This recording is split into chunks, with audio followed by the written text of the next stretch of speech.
Welcome to this week's edition of the FA Show. I'm Nate Barrett. Recruiting loan balances at Merrill have plummeted over the past 3 years as the firm retrenched from recruiting veteran brokers to focus on internal growth. Merrill had $588 million in outstanding upfront loans to financial advisors at the end of 2020, down 46.5% from $1.1 billion at the end of 2017, when it froze its experienced broker hiring. A Bank of America spokeswoman confirmed the loan figures relate to recruiting payments and said the downward trajectory reflects a shift in strategy to focus on organic growth. According to a lawsuit filed in federal court in California, a Wells Fargo independent broker sold his practice and then wooed back his client base. An independent practice in Southern California is suing a 38-year brokerage veteran, Rocky Suarez, for breach of contract after he has allegedly refused to retire from the industry as per the terms of their $3 million book purchase. In 2016, Suarez allegedly pitched the buyers, two of whom now run TSG Wealth Management, a $4.6 billion asset Wells Fargo Advisors financial network affiliate, on the idea of purchasing his then $150 million book of business, as he was planning to retire in 2018. But rather than retire, Suarez has continued to work in the industry and in January launched his own firm with independent broker-dealer LPL Financial and has allegedly been soliciting nearly all his former clients. Mark Schulten and Alan Schreiber, who lead the Long Beach, California-based TSG Wealth, are suing Suarez and his new firm, Pacific Coast Capital Management, also based in Long Beach, as well as an investment strategist and other associates they plan to name for causes including breach of contract and trade secrets violations, according to the complaint. Edward Jones, the nation's largest brokerage as measured by broker headcount, reported its roster shortened slightly year over year and warned that hiring may slow going forward as it prioritizes internal growth and retention. The firm had 18,967 brokers at the end of the first quarter this year, down less than 1% compared to 19,027 in the same time period in 2020. Prior to the pandemic, that count had grown at a rate of around 6% per year.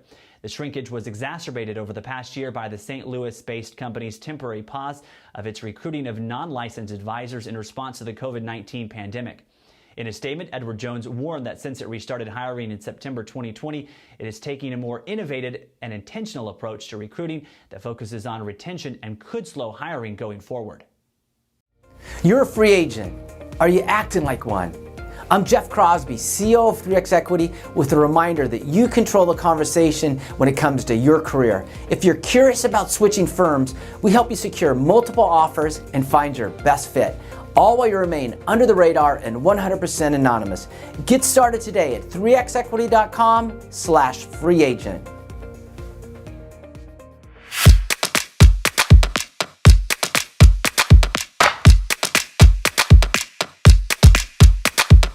Hi, everybody. It's Tony Sirianni. I'm the CEO of Advisor Hub and also the publisher of Advisor Hub Magazine and Advisor Hub RIA, and the producer of this show, the FA Show. So I'm glad you're all here. We're going to look at some of the video clips from my Industry and Transition podcast that we did last week. And this one is with Jeff Stewart, who's a managing director at Hilltop Securities. We talked about several things, including all the different opportunities out there for independence, the importance of contingency planning for liquidity. That's both for firms and for clients. And then how we're going to get back face-to-face this new environment. So I think you're going to really like it. We're going to talk about Hilltop's platform a little bit too. So here's a short clip. Changing your back office in the middle of a pandemic. How'd that go? Well, that was interesting to say the least, but I'll tell you, we got it started well in advance of the pandemic. Okay. And by the time the pandemic got here, upper management focus, we were able to really get it through the finish line. But the pandemic wasn't easy for anyone, let's be honest. The pandemic started slow, and then it came pretty darn quick. And I think before most people were ready, 90% of your office was working remote. I'm happy to say that today we're on an A/B schedule. 50% of our people are back in. And by the time we transition to the tower, we're going to allow anyone who wants to come into the office, come into the office. So I'm not going to say the world's getting back to normal. I don't think normal is ever going to look like it was. But in our business, it's a business of face-to-face. It's a business of contact. And I think from a home office perspective, having people together to be able to go around the corner and tackle a problem without engaging a Zoom call, there's value there. Yeah, And then the other side of that too is we've hired over the past 18 months over 150 individuals for Hilltop Securities. And that's been a Herculean effort. But you and I both know culture in this business is a learned business. You can't learn it over a book. You've got to mentor people. You've got to be with them. So we are excited to get back to our office and get back to business. How about your independent network folks? Are they following kind of the same course, or is it all over the place in terms of getting back? As an independent, right, they can decide what they want to do out there. From a service model standpoint, we service everyone under the same Hilltop Securities umbrella. So we're all in from a service standpoint. If they decide in their location to engage their clients, they are absolutely welcome to do that. And most of them have. Yeah, and I think, there's also, we talk a lot about it on this program with different people, but there are things that from COVID that we're going to keep, and there's things that are going to change forever, and there's some stuff that's never going to change. And as you said, I think this idea of this interaction between people, I don't think that's ever going to be lost in our business. I mean, if it is, then we're out of business because everybody's going to go to a robo type of a thing. I agree completely. But I think there is some genuine stuff that could happen with real estate, because you can work relatively. In a lot of instances, productivity has gone up with people at home, and there are some people for just whom it works. Maybe they have small kids, and they end up working till 7 o'clock at night, but they were able to be home between 3 and 4, when kids. So I think there's a mix there that's going to happen, going forward, and especially cutting edge a lot for our business and for the country will be in these independent firms where you're able to make your own rules, and it'll be different for everybody. It absolutely will. And again, I don't think we'll ever get back to normal. I mean, if there is an upside to the pandemic, it forced all of us to adopt technology. Yeah. And that technology is not going to go away, but it's been woven into the fabric of how we service our clients.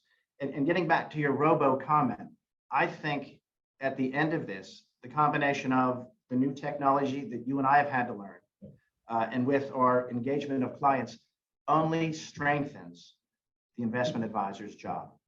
Thanks again, everyone. And for the complete interview and to look at all of our backlog on all the Zoom interviews and the podcasts with industry leaders and influencers, visit Advisor Hub TV, which can be found on the homepage at advisorhub.com. Thanks a lot.